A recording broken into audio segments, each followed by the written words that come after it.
नमस्कार, kitchen queens मध्ये तुमच्या सगळ्यांचं खूप खूप स्वागत. मनीषा, काही पदार्थ असे आहेत ना जे रेस्टॉरंट मध्ये म्हण किंवा धाब्यावरती म्हण तिथे जाऊन खाण्यातच खरी गंमत आहे. अरे मग आम्ही आहोत कशाला? तुम्हाला माहितीये का, अमृता आज आपल्याला ऑथेंटिक धाबा स्टाईल असा एक पदार्थ दाखवणार आहे.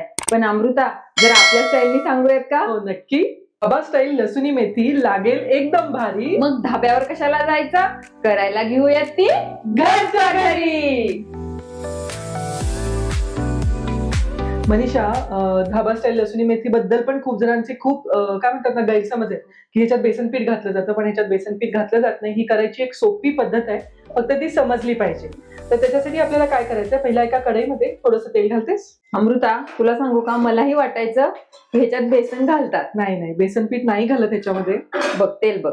पॅन मध्ये आपण अगदी 1 चमचा तेल घातलंय. तेल छान आपलं तापलंय. आता आपल्याला काय करायचंय, याच्यामध्ये अख्ख्या लसणाच्या पाकळ्या किमान 10-12 आपल्याला याच्यात घालायचे. बरं, म्हणजे अख्खा लसूण. हो, अख्खा लसूण घालायचा. मनीषा बघ, तो आपला लसूण चांगला चुटचुटलाय, कलरही बदललाय. हो. आता आपण काय करायचंय, ही जी मेथीची भाजी आहे ही याच्यामध्ये घालायची आहे. भाजी आपण कापलेली नाही. आणि मेथीची भाजी निवडताना मनीषा थोडेसे मेथीचे देठ जास्त घ्यायचे, कारण की माझी आजी नेहमी म्हणते की सगळ्या भाज्यांच्या देठामध्ये खरी चव असते. नाही, ते खरं आहे. हो. आणि हे आपल्याला परतायचे. बघ मनीषा, अगदी 2 मिनिटातच ही भाजी होऊन जाते. आणि आपण भाजी धुवून घेतली होती तेवढ्या पाण्यातच ही भाजी शिजून जाते. म्हणजे एक्स्ट्रा असं पाणी घालायची गरज नाही. आता आणखी 2 मिनिटं याला होऊ देऊयात आणि आपण आपला गॅस बंद करूया. बघ मनीषा, भाजी छान शिजली आहे, माऊ झाली आहे. आता आपण गॅस बंद करूया. आता आहे या भाजीची खरी गंमत. हे साईडला ठेवते. आता आहे ना, आपल्या या भाजीला आपल्याला आणखी एक फोडणी करायची आहे. पण त्या फोडणीत घालण्यासाठी आपल्याला एक वाटण, एक पेस्ट बनवायची आहे. त्यासाठी आपण घेतलंय साधारण पाव वाटी शेंगदाणे, भाजलेले शेंगदाणे आहेत. बरं. साधारणतः 2 चमचे भाजलेले तीळ आणि 2 चमचे फुटाण्याची डाळ. हे आपल्याला पाणी टाकून छान मिक्सरला बारीक वाटून घ्यायचं. याची बारीक आपण एक पेस्ट करून घेतलीये, आपण ती काढून घेऊया. पाणी टाकल्यामुळे ना एकदम फाईन पेस्ट होते मनीषा. आता आपल्याला एक फोडणी करायची आहे. कढई मी गरम करायला ठेवली, तेल घालतेस. हे तुम्ही ऑप्शनल आहे, तेल किंवा बटर तुम्ही कशातही करू शकता. बघ तेल कसं घालायचं. 2 मोठे चमचे बस. हो. तेल छान तापलंय मनीषा. आता यात आपण घालणार आहोत साधारण पाव चमचा मोहरी, पाव चमचा जिरं, थोडासा हिंग. ते छान तडतडलं की यात आपल्याला घालायचं आहे एक बारीक चिरलेला कांदा. कांदा थोडासा झाला की साधारण 10-12 पाकळ्या लसूण आपण ओबड म्हणजे आपण काय म्हणतो जाडसर वाटून घेतलाय, तो आपण घालूया. याच्यात लसणाचं प्रमाण थोडंसं जास्त असतं. हो, लसूणी मेथी म्हटल्याच्या नंतर लसूण थोडासा जास्त असलाच पाहिजे. आणि त्याच्यानंतर जाणार आहे साधारणतः एक मोठा आकाराचा टोमॅटो.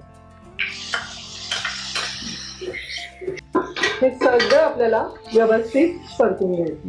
अमृता, कसं आहे ना, पालेभाज्या यांचा समावेश आपल्या आहारात असलाच पाहिजे. पण कधी कधी काय होतं, तीच पद्धतीची भाजी केली ना की जरा कंटाळवाणा येतो. आणि तू बघशील खूपदा लोक पालेभाज्या खायचा खूप कंटाळा करतात. पण अशी लसूणी मेथी जर का केली ना, तर बघ सगळेजण आवडीने खाणार. आणि स्वयंपाकघरात ना नेहमी व्हेरिएशन असायलाच पाहिजे.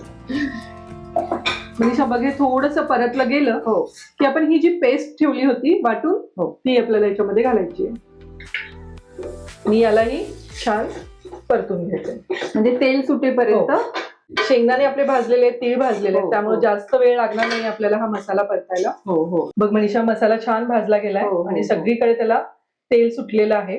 आता आपल्याला सुके मसाले ह्याच्यामध्ये ऍड करायचे. बरं. यात आपण घालणार आहे अगदी पाव चमचा हळद.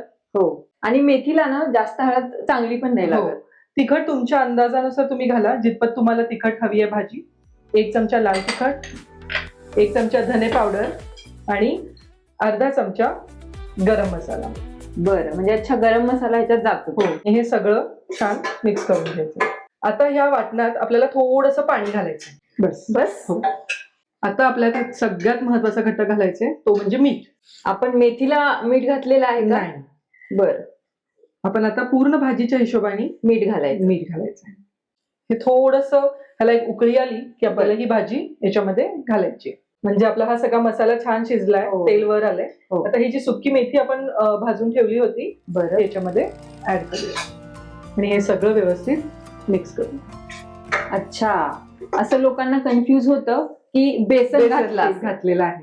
मग ह्याच तर गोष्टी आहेत ज्या आम्ही तुम्हाला इथे दाखवतो, हो की नाही अमृता? हो. ह्या छोट्या छोट्या टिप्स असतात ज्याने ना जशीच्या तशी भाजी लागते.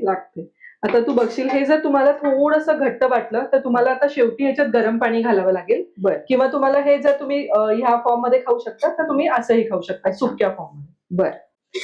बघ मनीषा, हे व्यवस्थित मिक्स करायचंय आणि बरं. अगदी 2 मिनिटं ह्याला एक उकळी द्यायची की हे फक्त आपण जे जिन्नस घातलेत बरं. ते मिळून येतील. मनीषा बघ, मस्त अशी हो. भाजी आपली तयार आहे. हो. आपण काढून घेऊयात. ही मस्त अशी धाबा स्टाईल लसुणी मेथी तयार आहे. आता आपण एक मस्त चुरचुरीत धाबा स्टाईल तडका देणार आहोत. आपण पॅन गरम करायला ठेवला. मनीषा तेल घालते. अमृता, तडका जो आहे तो एकदम धाबा स्टाईलच झाला पाहिजे. हा, हो हो हो. बघ, बस. बस. तेल छान अगदी कडकडीत गरम करून घ्यायचंय. तेल आपलं तापलंय कडकडीत. त्यात आपल्याला घालायचं आहे सुक्या लाल मिरच्या. गॅस बंद. थोडीशी लाल मिरची पावडर आणि हा चुरचुरीत तडका आपल्या लसूण मेथीवर. हे बघा, सुरुवातीलाच मी तुम्हाला म्हटलं होतं की धाबा स्टाईल पदार्थ खायला धाब्यावरच कशाला जावं लागतं. असा छानसा पदार्थ धाबा स्टाईल दाखवला की नाही अमृतानी? आणि हो, आपण जेव्हा बाहेर जातो सगळ्यात आधी आपल्या डोक्यात विचार असतो की बाबा तो पदार्थ बनवायला तेल कसं वापरलंय, तिथलं हायजीन हो. कसं आहे. पण हे पदार्थ जर तुम्ही घरी केले तर त्याचं टेन्शनच राहत नाही. हो, असे छान छान धाबा स्टाईल पदार्थ, सगळ्याच स्टाईलचे हो पदार्थ आम्ही तुम्हाला इथे दाखवत राहू. पण त्यासाठी तुम्हाला काय करावं लागेल? तुम्हाला आमच्या चॅनलला लाईक, शेअर आणि सबस्क्राईब करावं लागेल. आणि त्यासाठी पाहत राहा किचन क्वीन.